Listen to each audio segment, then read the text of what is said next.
केहन निहोरा करे छी फागुन के मास। भौजी केहन मरड़ छिड़ियावे छी फागुन के मास। के फागुन के मास, के फागुन के मास, के फागुन के मास, के फागुन के मास।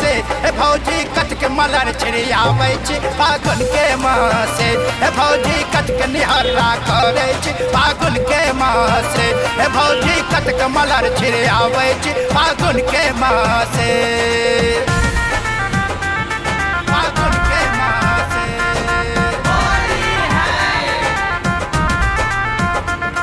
फागुन के मास।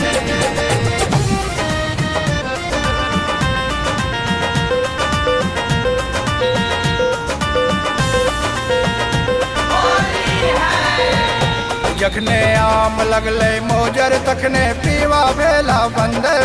जखने आम लगले मोजर तखने पीवा भेला बंदर। जखने आम लगले मोजर तखने पीवा भेला बंदर। जखने आम लगले मोजर तखने पीवा भेला बंदर। के फागुन के मास, हे फागुन के मास, हे फागुन के मास। भौजी कटक निहोरा करे छी फागुन के मास। हे भौजी कटक निहोरा करे छी फागुन के मास। फागुन के मास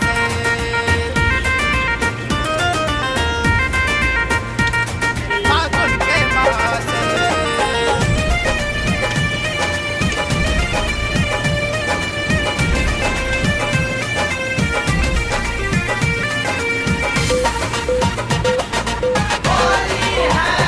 जखने आम लगले टिकुला तखने पिया भेला बेलल्ला। जखने आम लगले टिकुला तखने पिया भेला बेलल्ला। तखने पिया भेला बेलल्ला। तखने पिया भेला बेलल्ला। जखने आम लगले टिकुला तखने पिया भेला बेलल्ला। जखने आम लगले टिकुला तखने पिया भेला बेलल्ला। के फागुन के मास, के फागुन के मास, हे फागुन के मास, हे फागुन के मास। भौजी कटक निहोरा करे छी फागुन के मास। हे भौजी कटक निहोरा करे छी फागुन के मास। फागुन के मास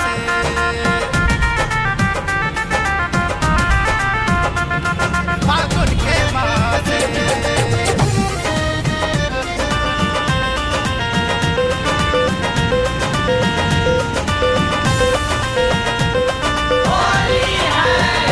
जखने आम लगले टपके तखने पीवा लगले लपके। जखने आम लगले टपके तखने पीवा लगले लपके।